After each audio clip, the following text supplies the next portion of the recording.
la proposition de loi a 12 innovations. Et parmi les innovations essentielles, il y a la problématique de la protection juridique renforcée de la succession. Désormais, avec cette proposition de loi, la République démocratique du Congo va assurer la protection pénale de la conjointe survivante et des héritiers de la première catégorie. Et donc, toute dépossession ou tout déguerpissement de la conjointe survivante ou des héritiers de la première catégorie de leur seule maison d'habitation constitue désormais une prévention. Mais dans la catégorie successorale, nous avons apporté des précisions énormes, notamment dans l'évaluation des petites successions. Parce qu'évidemment, dans la loi en vigueur, il est dit que les petites successions reviennent aux héritiers de la première catégorie. Mais les législateurs n'avaient pas prévu un montant conséquent. Et donc, avec cette proposition de loi, on vient actualiser cette question pour donner sens aux petites successions et les différencier aux grandes successions. Une des grandes innovations majeures, c'est l'institution du trust. Le trust, c'est quoi? C'est une forme de fiducie. Le trust, c'est un mécanisme nouveau et moderne de transmission transgénérationnelle des richesses et de protection juridique des héritages. Pas n'importe quel héritage, mais des gros héritages.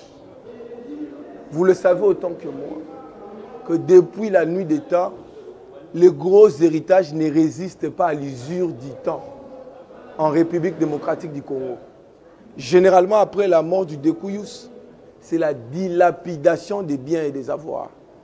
Je vais citer par exemple, pour vous en convaincre, une des grandes successions que nous connaissons tous, la succession Dokolo. Ou prenons la succession Bingoto. C'est des grandes successions qui étaient évaluables en millions de dollars. Mais après la mort de leur titulaire, ces successions se sont éteintes et ces successions ont disparu. Si Peugeot a résisté ailleurs, en France, si Michelin continue à résister, c'est grâce au trust. Et ce trust va permettre aux cabinets d'avocats sérieux et aux sociétés fiduciaires d'assurer la rentabilité financière de ces gros héritages, ce qui va permettre aussi la survie des héritiers de la première catégorie après la mort du Découyous. Un autre versant d'avantage du trust, c'est que le trust protège des héritiers de la première catégorie contre les intrusions des tiers de mauvaise foi. Donc des oncles qui viennent s'accaparer des biens du Découyous à la mort de celui-ci. Et que donc avec cette institution, ils ne peuvent rien trouver comme actif successoral parce que tout est déjà parti vers une personne morale, à charge pour celle-ci, donc cette personne morale, de rentabiliser en faveur des successibles. Ça, c'est dans la catégorie de la succession. Il y a des matières plus importantes que la d'autres. Il y a la question, par exemple, de la fixation de la résidence. Hier, c'était l'apanage exclusif de l'époux en cas de contestation. Mais aujourd'hui, il est possible aussi, sous certaines conditions, que madame puisse fixer la résidence. Il n'y a pas que cette question, mais également la question des fiançailles. La proposition se veut être un texte des valeurs, un texte des changements des mentalités.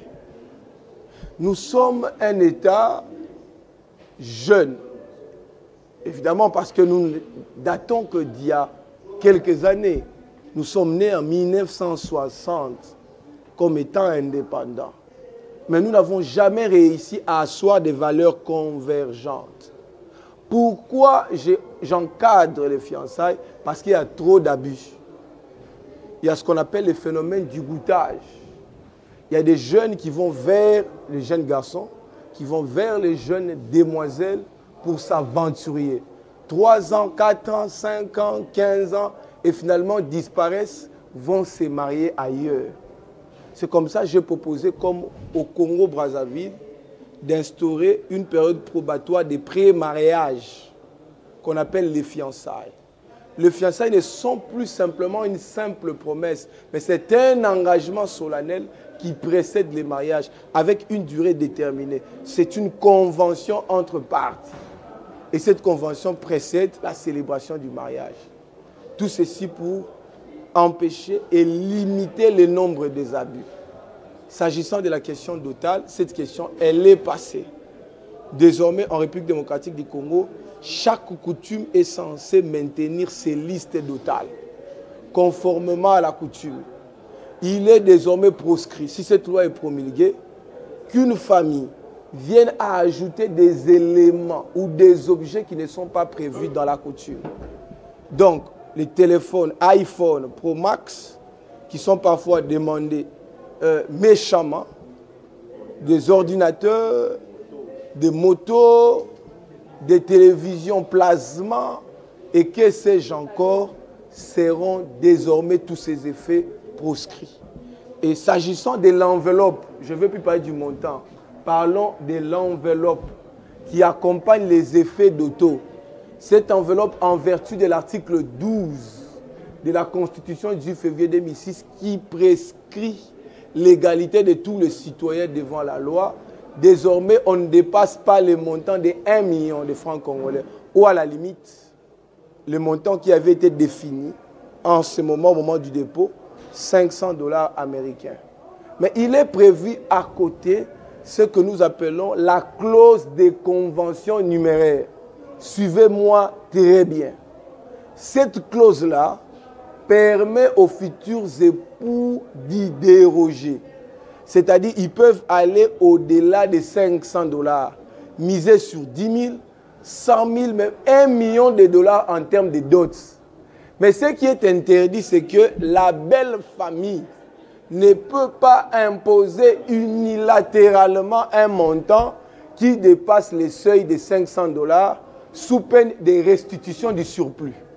Voilà un peu, somme toute, avec beaucoup plus d'humilité, chers compatriotes, vous qui me suivez, l'essentiel de ma proposition de loi, qui n'est pas qu'une loi totale, mais c'est aussi une loi successorale, mais c'est aussi une loi qui fait renaître le droit international privé en droit positif congolais, qui, depuis 2016, lors de la révision, avait perdu son soubassement commun. La famille, c'est d'abord la cellule de base. Ce texte qu'on appelle le Code de la famille, c'est vraiment une sorte de charpente osseuse qui nous aide à trouver des solutions à toutes les préoccupations qui touchent à la famille. Et c'est la raison pour laquelle, comme je suis présidente de la commission genre, famille, enfants, également je suis préoccupée par ces questions-là parce que ce sont les questions qui reviennent à tout moment, les questions du veuvage, de la succession, des enfants, des héritiers. Et aujourd'hui, on a parlé d'autres questions comme la dot, comme les fiançailles, et évidemment les collègues avec ces particularités. Et nous avons essayé également de donner notre point de vue par rapport à telle ou telle autre question. Il y a beaucoup à prendre dans cette loi.